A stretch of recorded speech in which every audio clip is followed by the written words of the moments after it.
Well, welcome to the fifth international session. My name is Daniel Rodriguez, and I'm one of the members of the Spanish State Council for the Participation of Children and Adolescents of the Ministry of Youth and Children of the Government of Spain. I'm 16 years old, and I have the pleasure to be with my co-moderator, Manu Krishan, who works in Global Campus of Human Rights. In today's session, we are going to talk about digital justice and artificial intelligence and children's rights. We have 1 hour, 3 blocks that I'm going to explain now. The first one is, are our laws ready for artificial intelligence? The second block is, how do we design technology with children? And our third block is, what does digital justice look like in practice? I welcome our distinguished speakers. Thank you very much for being here with us. And I just want to add that nowadays, technology is Aujourd'hui, la technologie nous entoure partout. C'est un outil. Personne ne s'imagine pouvoir se passer d'un téléphone. J'aimerais que vous leviez la main si vous avez utilisé l'intelligence artificielle ces derniers mois, ces derniers jours. Voilà, donc pratiquement tout le monde a utilisé cette technologie.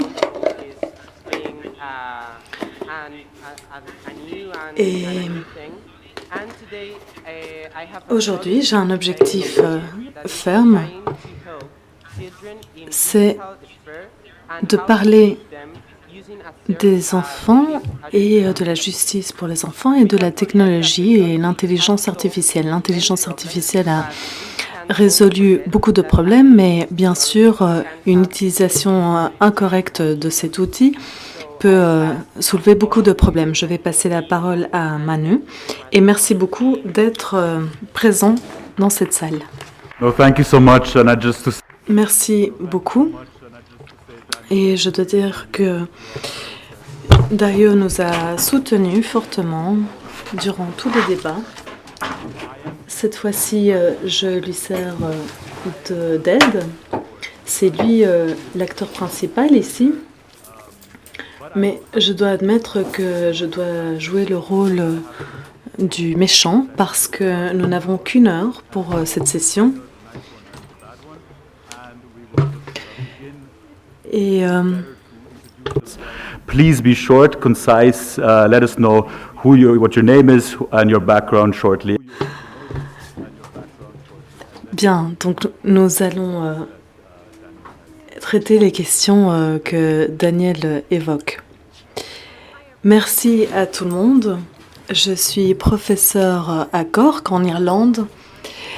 Je suis spécialisée en technologie, surtout en ce qui concerne les enfants. Bonjour, je fais partie du département bénévole de Baker McKenzie.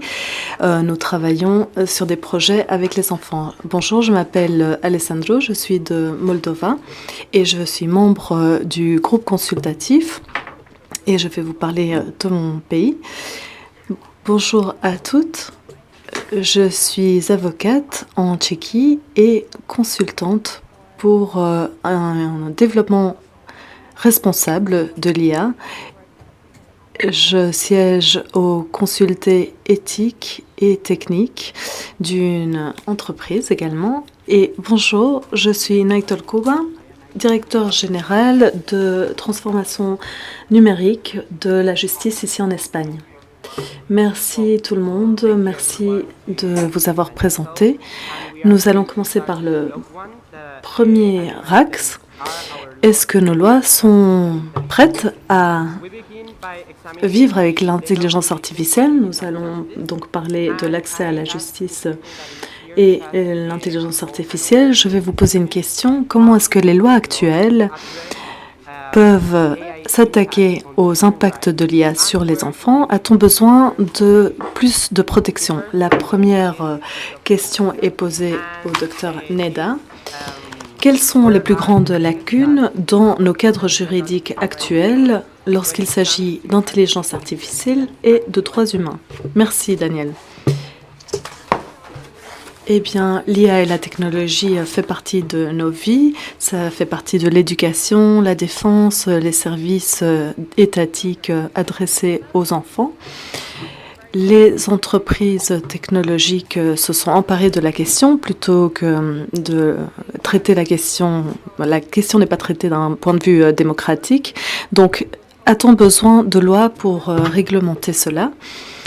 Le débat au niveau international est centré non seulement sur les conséquences sur les droits, les droits à l'expression, entre autres, mais la confidentialité, le droit à l'intimité est aussi, rentre aussi en jeu. L'IA devrait être davantage réglementée en ce qui concerne le droit humanitaire international. D'après l'article 21, en 2021, pardon, le comité des droits sur le droit de l'enfant a parlé des conséquences de l'IA sur notamment le droit à l'intimité. De nouveaux dommages ont été identifiés tels que l'abus d'images deepfake et le préjudice porté aux enfants par ces technologies. Il y a deux sujets principaux. Bien sûr, nous rassemblons dans le contexte de l'UE. Les Nations Unies également s'emparent du sujet, mais il y a encore de grandes lacunes quant aux défenses, aux garanties nationales, aux lois. Il y a de nombreuses exceptions qui incident sur le bien-être des enfants. Un autre grand sujet, c'est la réglementation aux États-Unis. Il y a des tensions géopolitiques entre l'innovation et la réglementation. Je viens de l'Irlande et nous sommes à l'avant-garde du sujet, étant donné que de nombreuses compagnies multinationales et états-uniennes sont basées en Irlande. On voit donc quelle est l'interaction entre droits fondamentaux et innovation technologique. Merci beaucoup. Nous allons passer la parole maintenant à Alexandro. La question est: quels sont les défis rencontrés par les enfants dans l'utilisation des outils d'intelligence artificielle dans la vie quotidienne? Merci. Eh bien, on peut désormais créer des vidéos, des photos grâce à l'intelligence artificielle. On peut utiliser cet outil pour créer de fausses vidéos d'enfants. Des adolescents peuvent tomber sur ces vidéos en ligne et celles-ci peuvent lui causer de l'anxiété, du stress, un trauma. Les images deepfake peuvent être donc utilisées pour faire de l'extorsion aux enfants. L'IA peut être très utile, certes, pour aider les personnes, notamment les enfants, et qu'ils prennent conscience de leurs droits, entre autres.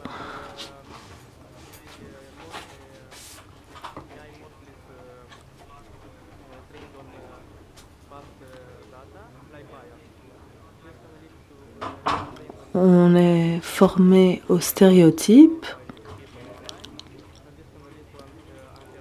Et cela peut engendrer des inégalités entre enfants issus des minorités, enfants provenant de milieux défavorisés et les autres. Merci. Question suivante pour Stepnem. J'aimerais lui demander quel est le rôle que doivent jouer les entreprises pour combler ces lacunes en matière de redevabilité. Eh bien, s'agissant de la responsabilité des entreprises pour développer des outils éthiques et qui protègent les enfants, je pense que la responsabilité des entreprises est même plus grande que celle des États.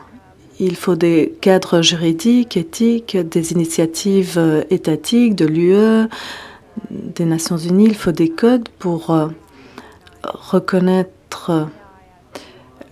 l'accès à l'IA comme un droit. Il y a la question aussi de la confidentialité des données, mais les réalités, c'est que c'est les entreprises qui sont les acteurs principaux. Donc, c'est à eux que revient la plus lourde responsabilité. Dans le monde d'aujourd'hui, les jeunes non seulement utilisent la technologie, jouent grâce à elle, utilisent des images, mais en fait, toute leur enfance est traversée par la technologie. Et ce sont les acteurs technologiques qui construisent ces plateformes, ces outils. Il nous faut des cadres plus solides pour réguler la responsabilité des entreprises. On a tendance à voir les enfants comme objets, comme vulnérables, mais il faut aussi les autonomiser. La technologie peut servir à autonomiser les enfants pour leur donner la capacité de façonner et construire les réalités numériques dans lesquelles ils vont grandir. Donc oui, je pense que ce type de changement est nécessaire. J'apporterai d'autres détails plus tard. Très bien, maintenant je vais demander à tous les intervenants s'ils souhaitent ajouter quelque chose. Aitor? Oui, les entreprises devraient effectivement rendre des comptes sur le plan de l'IA. En Espagne, nous avons un registre de transparence, de responsabilité pour tout ce qui a trait à l'intelligence artificielle, parce que c'est un outil que nous utilisons beaucoup ici en Espagne. Nous avons une loi sur l'efficacité de l'intelligence artificielle. Je pense que c'est la première à l'échelon international qui porte sur l'intelligence artificielle, les données, l'éthique et les sujets connexes. Donc, nous avons le décret royal 6/2023 il est important d'avoir de la transparence, de l'équité, de la redevabilité. Il est important d'avoir des lois, mais il faut aussi que les jeunes utilisent l'intelligence, soient au courant de l'usage que font les procureurs, les juges de l'intelligence artificielle. Pratiquement tout le monde a levé la main tout à l'heure, donc nous utilisons tous, presque tous, cet outil. Peut-être que certains l'utilisent à leur insu, mais donc il nous faut non seulement des lois, non seulement des mécanismes de reddition de comptes, mais aussi un changement de mentalité, notamment de la part de la partie de l'accusation, pour savoir quels sont les défis et les opportunités liées à l'usage de l'intelligence artificielle. Eh bien, nous travaillons avec beaucoup d'entreprises, le Forum économique mondial, on aborde l'IA, la protection des enfants, la vulnérabilité des enfants aux prédateurs dans le numérique. Et il est important de voir combien la loi est encore sous-développée par rapport aux actions des entreprises. La loi n'est pas développée au même rythme que l'innovation, et ça ne sera jamais le cas. Donc il faut que le secteur public et le secteur privé s'unissent pour relever ce défi. Pour rebondir sur son point, je crois que nous devons parler davantage sur le type d'IA que nous devons interdire totalement. Nous avons peut-être besoin de reconnaissance biométrique ou autre dans certains endroits. Et entre autres, au niveau du secteur des droits de l'homme, je crois que ceci est une conversation importante. Et dans les institutions éducatives, par exemple, les enfants sont vulnérables en matière de technologie. Et donc, il faut justement débattre de cela et voir où sont les frontières. Merci beaucoup. Et maintenant, Nous passons au deuxième bloc, je vous rappelle, c'est comment redéfinir la technologie, oui, réimaginer la technologie avec les enfants et comment est-ce que la technologie devrait être conçue avec les enfants. Et une fois de plus, j'ai une question. Comment est-ce que cette participation significative se traduit dans le monde numérique? Et donc, comment est-ce que les entreprises peuvent passer d'une responsabilité à quelque chose d'éthique? Ceci pour Sabnem. Merci. Comme je l'ai dit juste auparavant, lorsque l'on parle de conception de technologie et d'IA, nous devons passer de protection à une autonomisation de la part des enfants. Et en termes de construction des plateformes, des technologies, des interfaces, nous devrons restreindre certains contenus, certains accès, ou demander le consentement parental. Il ne s'agit pas simplement de ça, il faut aller beaucoup plus au-delà de ça. Et les enfants n'ont pas adopté la technologie. De fait, il s'agit de citoyens actifs dans le monde numérique. Et donc, nous avons besoin de revoir les choses avec cette réalité. Par exemple, lorsque nous parlons de restriction d'âge dans ce monde numérique, on parle de vérification d'âge. Si vous êtes en dessous d'un certain âge, donc l'accès vous est dénié. Et alors, nous devons avoir des technologies plus différentes. Pourquoi ne pas créer des interfaces qui puissent comprendre le développement ou les étapes de développement psychologique d'enfants, qui puissent être adaptées à chaque enfant et changer l'interface en accord avec le degré de maturité de l'enfant.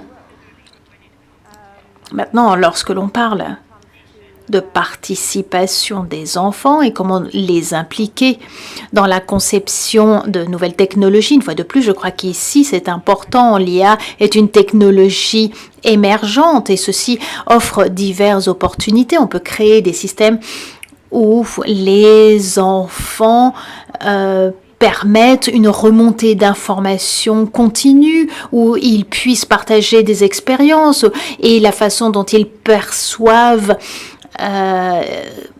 quelque chose de négatif. On peut donc leur donner la voix dans toute cette partie de conception technologique. Et tout ceci dépend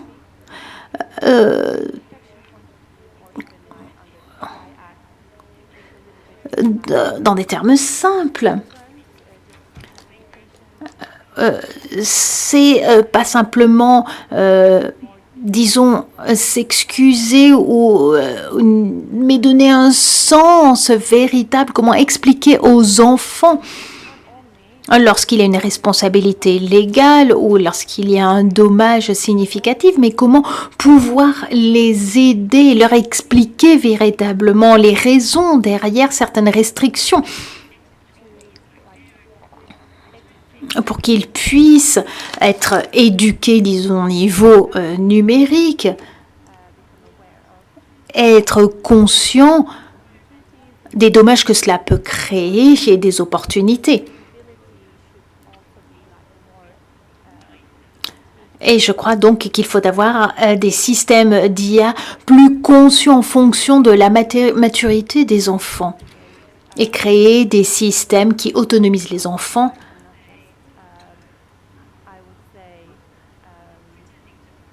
et non seulement qui prétendent, entre guillemets, protéger les enfants comme nous le voyons aujourd'hui. Merci beaucoup pour cette réponse. Et maintenant, je passe la parole à Alexandru,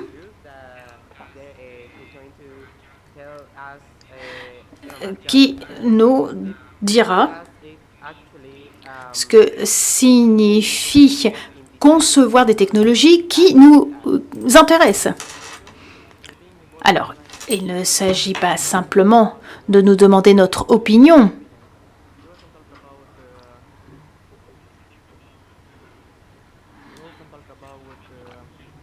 On parle souvent d'adapter aux enfants, mais pas réaliser avec les enfants. Nous savons ce qui est bien pour nous, et même en ligne.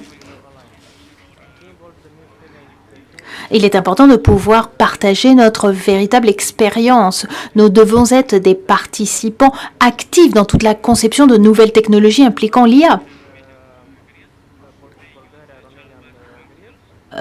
Par exemple, nous avons des conseils d'enfants pour développer des technologies adaptées aux enfants. Nous avons un projet de Terre des Hommes également, qui est un chatbot qui fournit des informations en lien avec la justice à différents enfants. Et nous devons compter sur différents experts pour aider les enfants à comprendre davantage leurs droits. Nous devons prendre en compte la voix des enfants des zones rurales, des migrants et des zones pauvres, car ils sont souvent exclus. Les plateformes doivent être conçues non seulement pour les enfants, mais avec eux. Nous devons créer des espaces sûrs et les enfants doivent, au sein de groupes de travail, exprimer leur voix. Nous pouvons également former les adultes afin qu'ils sachent écouter les enfants. Merci beaucoup.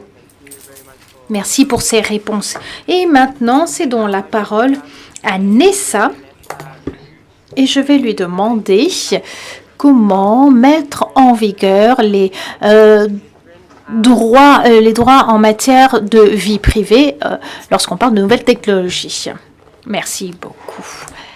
Alors, nous sommes dans une économie numérique et je crois que même les meilleures entreprises ont du mal à protéger les droits de confidentialité.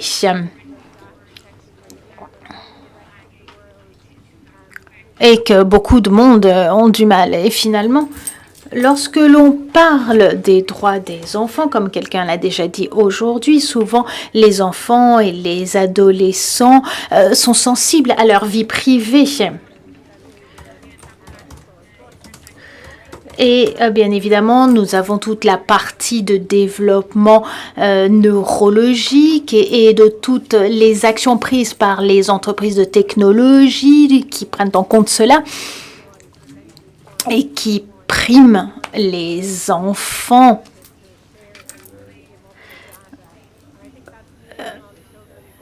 Pour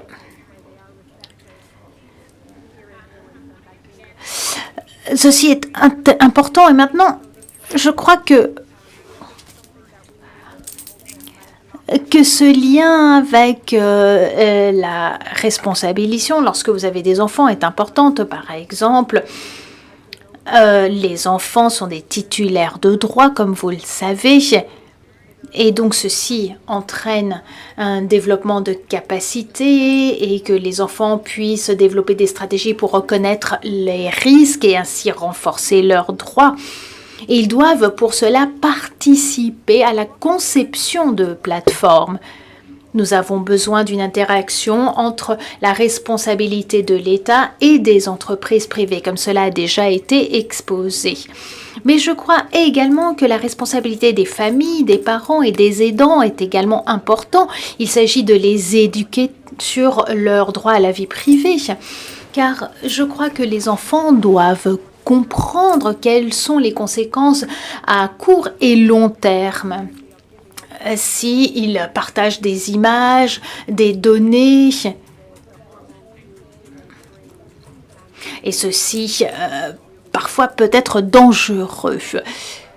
et toutes les technologies de cryptage, par exemple, que l'on voit actuellement et qui se développent peut-être utilisées pour des images qui sont partagées, mais c'est peut-être en ce moment sûr et par la suite, ceci peut présenter quelques menaces. Donc, il y a une responsabilité partagée entre les différents acteurs. Il est important de pouvoir aider les enfants en tant qu'État, en tant qu'entreprise privée et en tant que parents. Merci beaucoup. Et maintenant, j'ouvre la parole à tous nos invités. Si vous voulez ajouter quelque chose.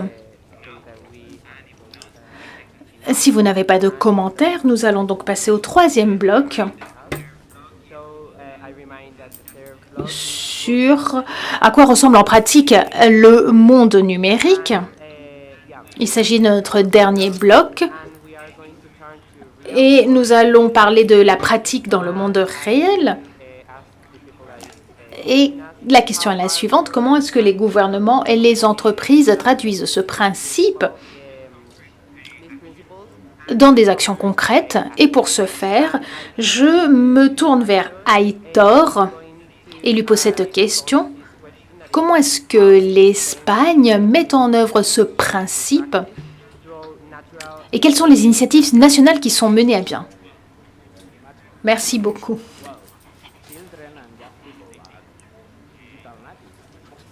Alors nous travaillons, les enfants, disons, vivent et se sont éduqués dans ce monde numérique dès le début.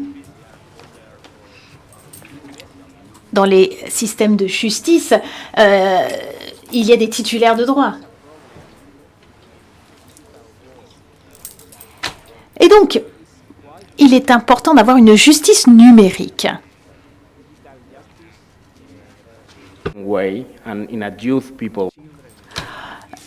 Et adapté aux enfants. Et ici, quelqu'un a dit qu'il était important de collaborer, qu'il y ait une collaboration entre le secteur public et privé, mais également avec la société. Au sein du ministère, nous agissons, nous ne pensons pas uniquement aux choses, nous ne nous basons pas uniquement sur nos lois et à l'utilisation de l'intelligence artificielle au sein de notre ministère. Et de fait, pour étayer mon propos, j'ai une vidéo sur ce que nous faisons au sein du Forum de transformation numérique. Vous tous pouvez vous rendre à ce forum. Alors, c'est le secteur public, le secteur privé, les entreprises technologiques, entreprises de toutes sortes qui participent, ainsi que la société. Et l'idée est d'écouter tout le monde. C'est entre autres le secteur tertiaire. Et donc travaillant de concert avec les enfants et les ONG pour une meilleure justice. Voici le Data Forum, qui est l'un de nos événements majeurs, qui a eu lieu à Grenade. Vous êtes tous invités cette année à Léon, en octobre de cette année, première semaine d'octobre.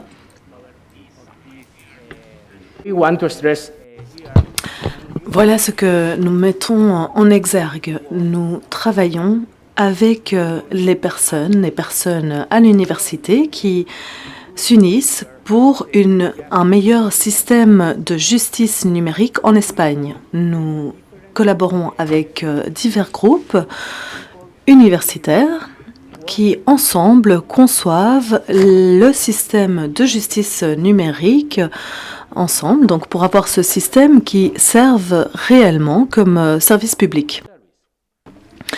Bien sûr, c'est essentiel. C'est un pouvoir qui relève de l'État, mais c'est également un service public et, de ce fait, doit servir la société, et notamment les enfants, les adolescents, les jeunes Et cette initiative n'est qu'une initiative de toutes les initiatives que nous lançons. Nous avons le Data Forum et des groupes, des focus groups pour des projets numériques, des groupes où des ONG, des groupes de pression peuvent travailler ensemble pour adapter les formations aux besoins des destinataires. Je vais vous donner quelques exemples parce que nous agissons. Tout est disponible sur Internet. Vous pouvez le consulter. Nous avons notre registre de transparence, équité et redevabilité dans le secteur du numérique. En Espagne, la justice est numérique. C'est compliqué pour beaucoup de pays d'arriver à cela. Dans de nombreux pays, dans le domaine de la justice, on travaille encore sur support papier. Mais c'est essentiel d'avoir des archives, des données numériques, parce que autrement, on ne peut pas accéder à la justice à travers un navigateur sur un ordinateur ou un téléphone portable. Donc, ce qu'on tente de faire, c'est de faciliter les choses à la population, notamment les enfants et les jeunes. Nous avons donc ce qu'on appelle le dossier citoyen. C'est un service sur Internet qui est destiné aux citoyens. Les textes sont rédigés d'une façon assez compréhensible pour tout le monde. Nous avons des groupes de jeunes, des associations de jeunes, entre autres, qui nous demandent de traduire le langage juridique à un langage compréhensible. Eh bien, nous avons un outil d'intelligence artificielle dans ce service de dossier citoyen, et lorsque vous recevez un document du service juridique, cet outil transforme le langage en langage clair, compréhensible. C'est incroyable. Donc, cet outil IA change les termes, change le libellé juridique et le transforme en texte compréhensible. Ça, c'est essentiel pour les personnes. C'est un projet très intéressant. Lorsqu'on interagit de façon électronique avec le système juridique, avec le système de justice, il faut protéger les enfants, bien sûr. Nous avons un projet qui implique des enfants qui sont entendus dans les tribunaux. Nous avons un espace sécurisé pour des audiences d'enfants. Ce sont des espaces. Il y en a au moins un par municipalité. Chaque municipalité dispose d'un tel espace public sécurisé. Il y a également des bureaux d'assistance spécialisés pour les victimes et notamment pour les jeunes et les enfants. Et ces espaces peuvent être utilisés pour mener à bien des audiences judiciaires, des audiences de la procédure, sans que les enfants doivent aller au tribunal. Donc, la justice numérique est essentielle pour pouvoir développer tous ces services au bénéfice de tous. Tout le monde doit pouvoir comprendre comment fonctionne le système judiciaire et comment interagir avec ce système de façon plus aisée. Et c'est le cas notamment des enfants, des jeunes. Donc je vous invite une fois de plus à participer à ce forum de transformation numérique. Il y a plusieurs lignes de travail dans ce forum et je vous invite à contribuer à cet objectif que nous avons de rendre le système judiciaire plus respectueux des personnes pour qu'il soit plus transparent et plus équitable. Merci beaucoup. Maintenant, je passe la parole à Angela. J'aimerais lui demander comment sont des pratiques à succès dans cet accès à la justice numérique. Eh bien, je vais vous donner certains exemples. Je représente des enfants qui sont eux-mêmes uniquement lorsqu'ils sont dans le numérique, dans l'espace numérique. C'est uniquement dans cet espace qu'ils se sentent à l'aise. Parfois, ils rencontrent de grandes difficultés, ils ne se sentent pas en sécurité. Un de mes clients consulte son téléphone après chaque rapport sexuel qu'elle maintient avec d'autres personnes et demande à ChatGPT si elle s'est comportée de façon correcte et si l'autre personne aussi a eu une conduite correcte. Parce qu'elle sent que personne ne la voit. Les enfants, les jeunes adultes, les adolescents veulent être vus. Et parfois, il s'agit d'une photo prise après la cérémonie de remise des diplômes, des photos portant une robe. Mais certains jeunes ne se sentent vus qu'à travers ces photos, qu'à travers les outils numériques. Donc, j'aimerais parler de notre représentation des enfants. Nous devons être très soigneux, aussi soigneux sur l'espace numérique et aussi nous devons pouvoir naviguer toutes ces eaux avec autant de facilité que les enfants ont cette facilité. Mais ce n'est pas le cas. Nous avons entendu des exemples d'Espagne, par exemple, où ce sujet est sur la table, mais il y a encore beaucoup à faire pour en discuter. Je ne sais pas s'il faut éloigner les enfants du numérique, des outils technologiques. Je pense que ça fait partie du passé, d'il y a 10 ans. Maintenant, il faut réfléchir à comment on peut utiliser la technologie pour apprendre. Il faut apprendre nous-mêmes, comme adultes, à utiliser la technologie plutôt que de passer des informations sur ce sujet aux enfants. Donc, comment pouvons-nous faire en sorte que l'IA nous aide dans notre travail? Eh bien, nous avons lancé une initiative aujourd'hui sur notre site web, celui de Baker McKenzie, concernant un projet bénévole. Terre des Hommes nous a demandé la meilleure façon d'étudier les avocats pour enfants. Il y a les barreaux internationaux, enfin des barreaux nationaux qui posent la même question. Est-ce que lorsqu'on n'a pas d'avocat, est-ce qu'on en obtient un d'office? Si on se plaint des conditions de sa détention, où peut-on obtenir de l'assistance juridique? Si on veut déposer une plainte concernant le changement climatique ou l'environnement, où est-ce qu'on peut avoir accès à un avocat? Eh bien, nous n'avions pas la réponse. Un grand groupe d'avocats, on ne sait pas répondre à cette question sur comment les enfants peuvent obtenir accès à un avocat. Donc, on s'est allié avec Microsoft et on peut maintenant montrer notre vidéo. 25 avocats se sont réunis durant 3 heures pour parler de l'IA.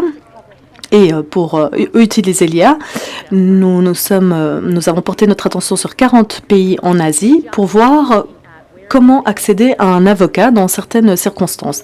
Et nous avons pu obtenir des solutions beaucoup plus rapidement grâce à l'IA. Nous avons contacté des organisations pour demander à celles-ci où les enfants pouvaient obtenir accès à un avocat, mais grâce à l'IA, nous avons obtenu des réponses beaucoup plus rapidement. Ici, vous voyez un événement qui s'est déroulé au Singapour, mais nous avons des Coréens, des personnes de Chine et basées à Bangkok et dans d'autres lieux de l'Asie. Et maintenant, l'Europe aussi est présente. Donc, les avocats ont vérifié les réponses apportées par l'IA sur où et comment les enfants peuvent accéder aux avocats.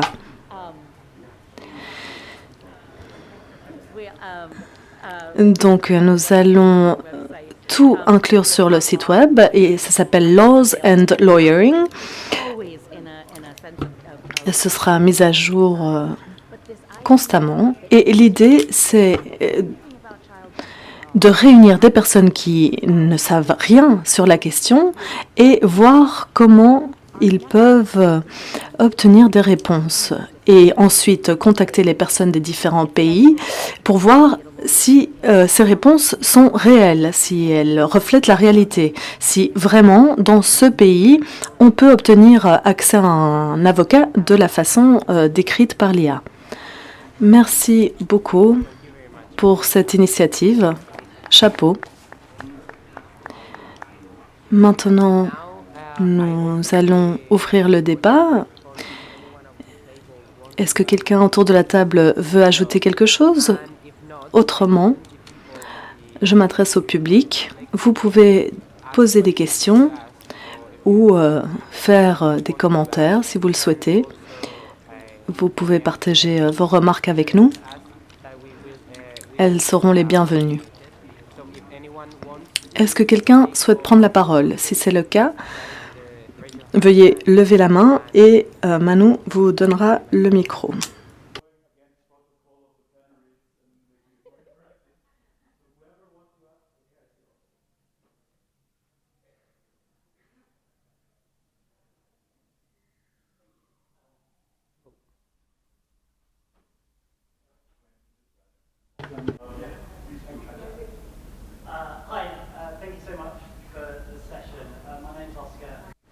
Malheureusement, nous n'avons pas de son en cabine d'interprétation. Bonjour, je m'appelle Oscar. Je mène un projet soutenu par Penal Reform International et Terre des Hommes sur la justice numérique et les enfants. Nous avons identifié de grandes lacunes en ce qui concerne la neurodivergence et la pauvreté numérique, ainsi que le développement de capacités en Espagne. 19,1% des enfants ont une neurodivergence quant à leur communication. Que fait l'Espagne pour apporter des réponses à ces enfants?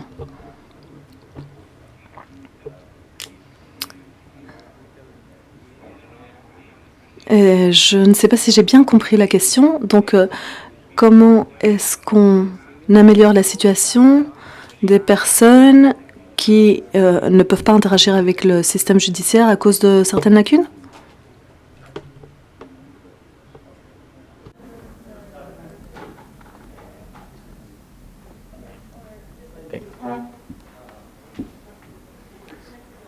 Okay. Digital poverty. Oui, vous parlez de neurodivergence, d'accord. Il est important de savoir qu'ici en Espagne, nous évaluons différents types de lacunes, que ce soit des lacunes en lien avec leur localisation. Il faut que les personnes en zone rurale aient les mêmes conditions que les personnes vivant dans la ville. C'est possible grâce à la technologie. Ensuite, il y a l'écart en termes de genre, entre autres. Nous travaillons particulièrement avec différentes associations et différents groupes de travail, des ONG et différentes entités pour combler ces lacunes. Vous pouvez consulter notre site web et vous verrez que tout est adapté à différents handicaps, à différentes situations, et nous avons des projets d'intelligence artificielle pour combler ces écarts. J'ai parlé à l'instant d'un projet pour traduire le langage juridique en langage compréhensible. Et on a aussi un outil pour rendre des textes plus lisibles. C'est une norme internationale qui vise les personnes qui ont du mal à comprendre des documents, des informations de par leur capacité cognitive. Donc nous avons des projets spécifiques sur cette question.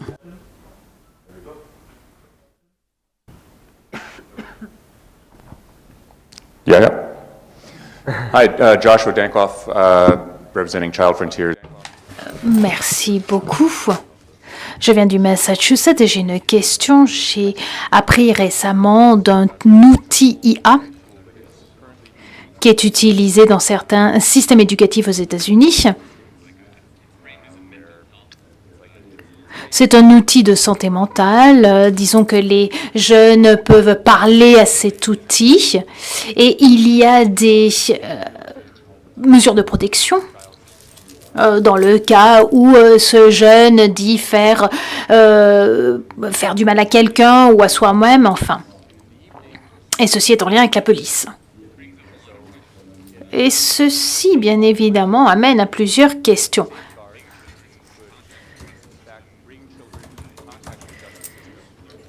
Et donc, entre autres au niveau des mesures de protection. Et donc, ces outils vont se développer. Vous avez parlé de plusieurs entreprises qui sont en train de développer des outils. On aura chaque fois plus de ce genre d'outils.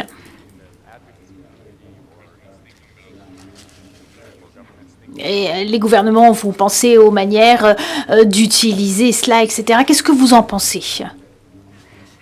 Ceci est une question très intéressante. Et j'ai travaillé en matière au niveau des autorités de police et également au niveau en tant que consultante. Et bien évidemment, l'idée est de pouvoir soutenir les jeunes dans leurs besoins de santé mentale. Nous devons mettre en œuvre une technologie, voir quelles sont les meilleures solutions. Et je crois que ceci est un point de départ intéressant. Puis, comme l'un de mes collègues l'a dit, il y a beaucoup de personnes qui apprennent de l'IA et ce n'est pas une technologie magique, on ne parle pas à quelqu'un, c'est une technologie prédicible.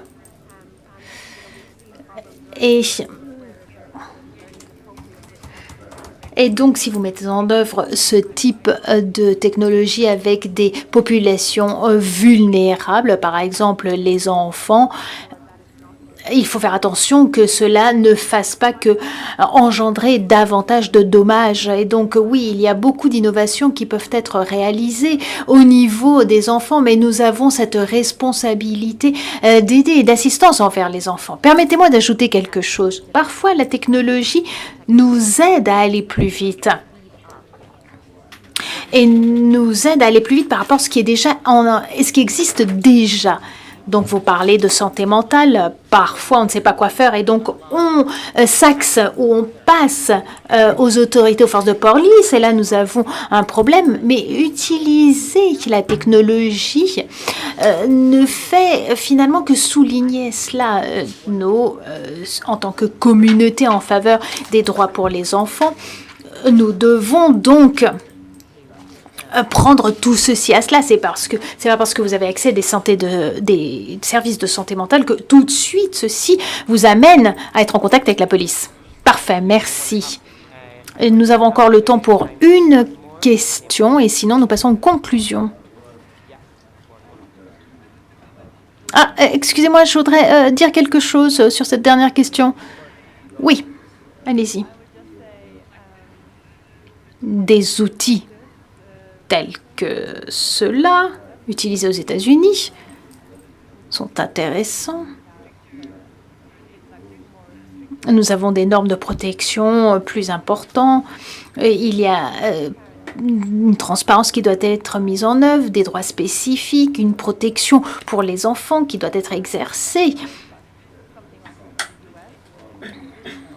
Et s'il n'y a pas de protection de ces données, ceci est peut-être une menace, parce que n'importe qui pourrait collecter des données et les utiliser pour n'importe quoi. Dernière question. Oui, bonjour à tous. Je suis Gustavo Moreno, je viens de l'Argentine. Et je voudrais exposer la vision latino-américaine. On parle de pauvreté extrême. L'Union internationale des communications a dit que 68% de la population mondiale a accès à un portable, population de plus de 10 ans, et seuls 67% ont accès à Internet. Lorsque l'on parle d'un ordinateur. Et entre autres, pendant la pandémie, nous avons énormément de problèmes au niveau d'éducation, car il y avait un manque de connectivité, un manque d'ordinateurs au sein des écoles. Et la plupart des enfants utilisent les portables, disons, pour se divertir et non pas pour s'éduquer. Et on le voit en Afrique. Quelle est la réponse de nos invités ici par rapport aux enfants pauvres, à ces enfants qui n'ont pas accès à la connectivité et qui sont encore extrêmement nombreux dans le monde? Alors, je vais peut-être ajouter quelque chose. Je crois que tout le monde n'a pas de micro. Alors, d'après ce que j'ai compris,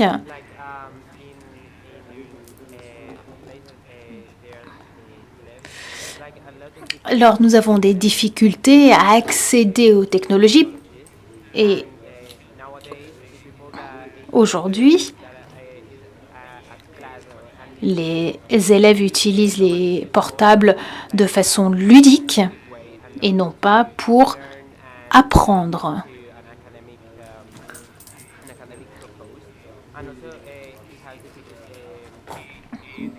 Tu as dit que ceci est un problème pour les personnes plus pauvres, n'est-ce pas? Et donc la question est de savoir comment fournir une réponse à ce problème. Oui. Alors nous avons beaucoup d'enfants se trouvant en condition de pauvreté, qui n'ont pas les ressources ou la technologie nécessaire. Et comment résoudre ce problème?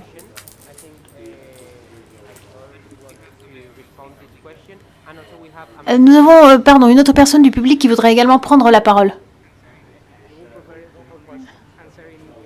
Alors, je vais essayer.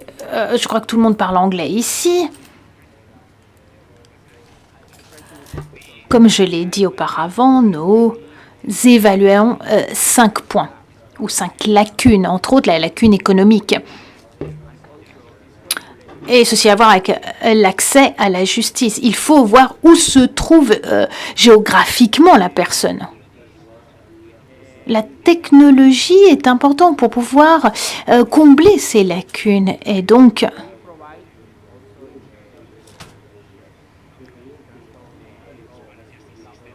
nous avons des lois pour transformer le système espagnol. Et donc, nous avons des bureaux de justice des communes en Espagne, au sein desquels nous avons développé des mesures. Si vous avez donc un dossier numérique, vous n'avez pas à parcourir des kilomètres pour y accéder. Vous pouvez, disons, accéder à votre dossier sur le cloud. Donc, vous pouvez avoir accès à tous les services de justice à travers la commune ou municipalité en présentiel, donc, si vous n'avez pas de connectivité. Si vous n'avez pas d'argent pour accéder au système d'information, si vous n'avez pas les moyens, par exemple, pour vous connecter de chez vous, vous pouvez donc vous rendre dans un espace public au sein de votre propre commune ou municipalité. Ceci est valable dans les zones les plus pauvres ou éloignées. Et donc, vous pouvez ainsi, dans cet espace, accéder aux mêmes services qu'en ligne. Et vous avez des personnes qui sont là pour vous aider. Et je voudrais rebondir sur ce que vous avez dit. La question est très intéressante. Et ceci est un point qu'il faut résoudre. Car aujourd'hui, nous voyons que les enfants et adolescents ont du mal à accéder à ce genre de services dû à leur situation personnelle ou économique de leur famille. Et donc, il faut chercher à résoudre cela, car tout le monde a le droit d'accéder à une information publique, à un service public.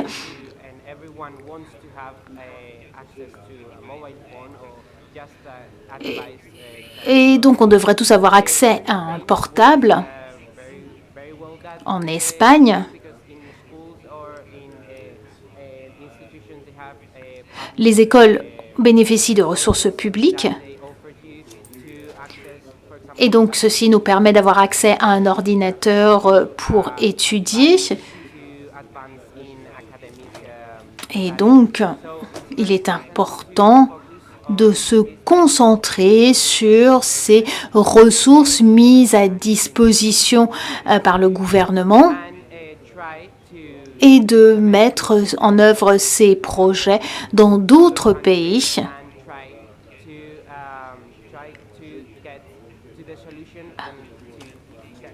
pour fournir une solution et pour que les jeunes et adolescents puissent avoir accès à un portable ou un ordinateur et ainsi avoir accès à l'information, puissent s'éduquer parce qu'aujourd'hui, tout le monde a besoin d'avoir accès à la technologie, d'être informé, d'avoir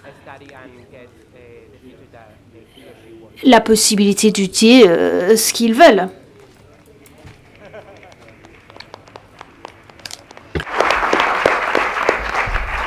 And I'm going to...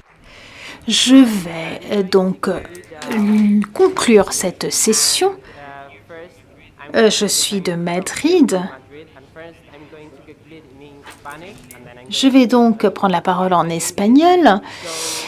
Et je voudrais rappeler l'importance de ce type d'espace. Aujourd'hui, nous nous sommes réunis pour aborder des sujets qui nous intéressent tous sur la justice numérique et l'intelligence artificielle. Il s'agit de quelque chose d'actualité et je pense que nous avançons peu à peu. Au nom des enfants et des adolescents espagnols, je voudrais tous vous remercier.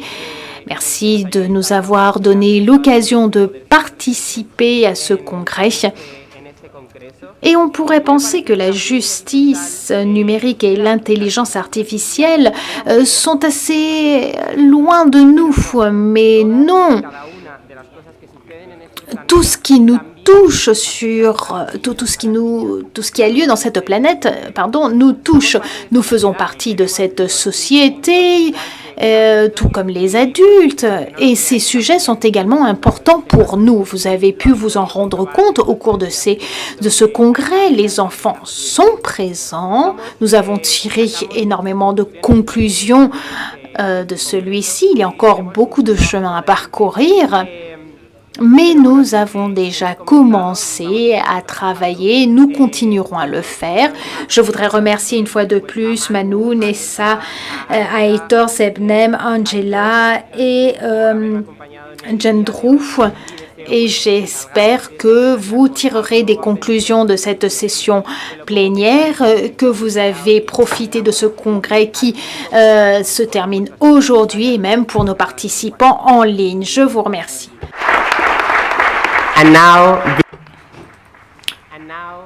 Je vais passer maintenant en anglais pour conclure cette session. Je voudrais vous rappeler l'importance de ce type d'espace. Aujourd'hui, nous avons parlé de sujets qui nous intéressent, de sujets qui sont présents partout autour de nous. Peu à peu, nous sommes en train d'aller de l'avant et rien ne nous arrêtera. Au nom des enfants et adolescents espagnols, merci. Merci de nous avoir donné l'occasion de participer à cet espace, à ce congrès, et merci de nous prendre en compte. On pourrait penser que la justice numérique et l'intelligence artificielle ne nous intéressent pas, mais ce n'est pas vrai.